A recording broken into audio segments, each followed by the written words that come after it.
welcome back to Lenz Comic Corner Classic / Non-Classic. This is episode number 679, Doubleshot number 583. Two DC trades. First up, it's both these are Volume 1s. First up is Green Lanterns, Volume 1, Rage Planet, collecting the Rebirth one-shot for Green Lanterns and and the first 6 issues of the ongoing series. The Rebirth one-shot is done by Sam Humphries and Jeff Johns. And this was by far Jeff Johns' first book he had written since he did Justice League. And the last one he would write for like over a year before he did Doomsday Clock. Of course, Sam Humphries takes over as the writer of the series. Well, he did the Rebirth one-shot, and he took over as writer of the series up until very recently where he got handed off to Tim Seeley. And of course, he does also the first 6 issues of the ongoing series. These are the many different artists who did these issues. You have Ethan Van Sciver, Ed Baines, Rob Saruka, Jay Leeson, Tom Durgett, Will Conrad, Jack Herbert, Neil Edwards, Tom Palmer, Keith Campaign, Rob Hunter, Mark Owen, Vincent Kafus, I think it's that person's name, Eduardo Panicia, Mark Deering, and Julio Ferreira. Now, the Rebirth one-shot here pretty much sets up the status quo for the series, and sets up the very first 2 story arcs. One dealing with the Phantom Ring, which I'll get to that when I get a chance to review, because I actually got Volume 2 and 3 today from Barnes & Noble.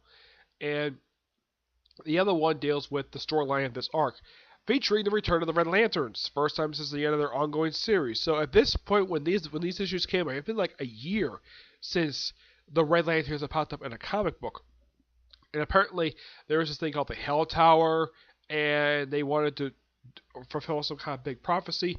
Oh yeah, apparently Simon Boz's ring, and they apparently references that he apparently has his ring is allowed to heal people, and he heals bleeds of basically being a Red Lantern. And he actually did this before, in I believe it was in the pages of Green Lantern, the regular book, when he brought his own brother-in-law out of a coma. Yep. Oh yeah, and basically the Rebirth one-shot, I should point out, this is where he and Jessica first meet, and how had to merge their 2 batteries together because they're working as partners for Earth. Yep. And they take on the Red Lanterns and they win. I should point out though, as far as I know, there's not like the way the story ends is like hinting at something like possibly something in the future, like maybe we might develop this.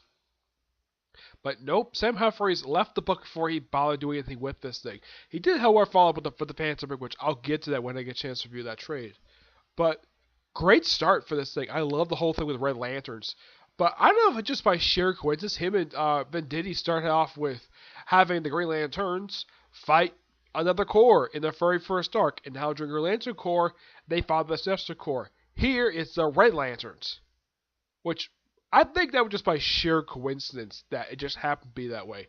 But overall, great storyline. I do recommend it. 9.5 out of 10. Next up is a series I have reviewed in the past, but it's been a little while since I reviewed it. Blue Beetle, Volume 1, The More Things Come. Written by Keith Giffen and Scott Knowles. Artwork by, if I can find the artist on here, it is Scott Knowles. Yep. Yeah, he co-writes and draws this book. Not Scott Knowles. Nolan's. He also does his cover. Yep. And I should point out, this is the first time Keith Giffen has actually written this book. At the time this book came, first time in 10 years. He did the first arc of the first Jaime Reyes volume released in 2006. He did the first arc, and then he left, and then John Rogers took over as the writer for that book. So he's very familiar with the character of Jaime Reyes. Yep. He has a group like the Posse, and also it's kind of sort of following what happened in the previous volume with the characters of Brenda, who was his best friend in the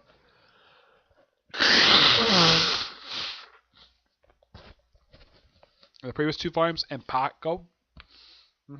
Yep.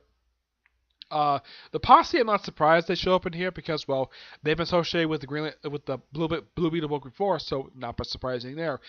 And one thing I thought was really new about this book and original, Ted Cord be a mentor to Jaime Reyes. Yep. And yes, I do know for a fact this series got canceled earlier this year due to low sales. But at least this volume managed to last longer than the previous volume. And I've got to say something about this. The idiot who wrote that stupid article on comicbook.com. He says after this arc, he says the series ran out of steam after this arc. I'm thinking to myself, I'm like, no, that is a big fat lie. That is your opinion on the matter. That is not what happened.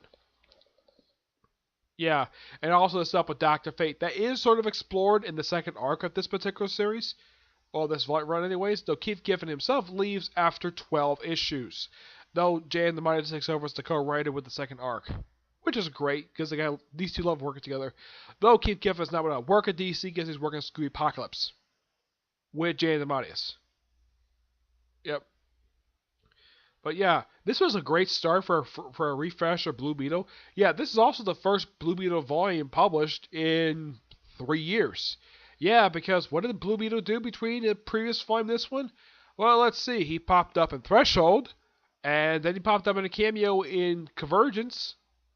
That's it. That's really all they did with the character between volumes. So this is basically the first thing he's featured anything in probably a year at most. But I gotta say, this is actually really good. Apparently, Hamei's mother doesn't have a problem with the fact he's Blue Beetle. It's just him constantly missing school. Apparently, gets attention. Also, apparently, his teacher is Keith Giffen.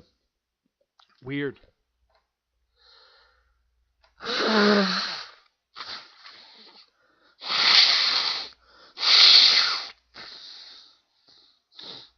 Yeah, apparently his teacher is Keith Giffen.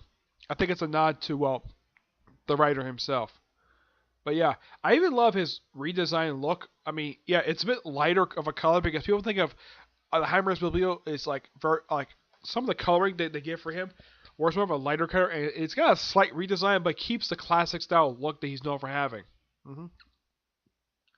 Yeah, and also they're revealing here that apparently the Scarab that originally was alien is magic. This is according to Dr. Fate, which, according to his and here's the thing about his redesign. Yeah, Dr. Fate looks like this. Let me see if I can get to him here.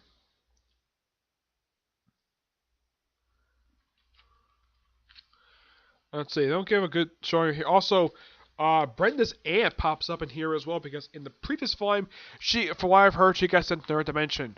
As for how she's back, I think that Keith Giffen is trying to ignore what Tony Bedard was forced to do with the previous volume for this series. Yeah.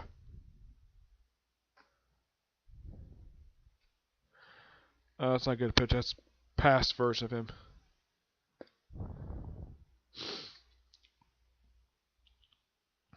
Let's see if I can find a picture of Dr. Fate. Now, the whole thing with Dr. Fate, that was actually set up in DC Rebirth one-shot. Yeah, of him and the Blue Beetle. Yeah, Blue Beetle popped up in there as well, but yeah. The whole thing with Blue Beetle, what happened in that particular one-shot, did set up this particular run. Yep, it did. Here's kind of what Dr. Fate looks like in the way he's drawn in here. He looks like an ancient version of him. Like, I'm not really sure what is up with this look. It's one of the most oddest looks I've ever seen. Generally, whenever they give whoever new Dr. Fate is, they usually try to keep the classic design, but update a little bit here and there, but never like outright change like this did. Yeah. I should point out though that his city he lives in is El Paso, which I'm kind of glad that Keith remembered the fact that yeah, the kid's from El Paso. He doesn't have to be in New York, and he doesn't have to go to space. Just keep him in El Paso, which is something that Keith Giffen was actually really good at in this entire run, especially in this arc. So, great start to a particular run. I'm going to give this a 9 out of 10. Normally I would give it 9.5, but yeah. I think that, because it's just a good start to this particular run. It does get better after this one. Okay? So, that's it for this episode. Stay tuned for whenever I get a chance to do episode number 680. And my next double shot will be 584. Yep. But until I see you on our next review, bye.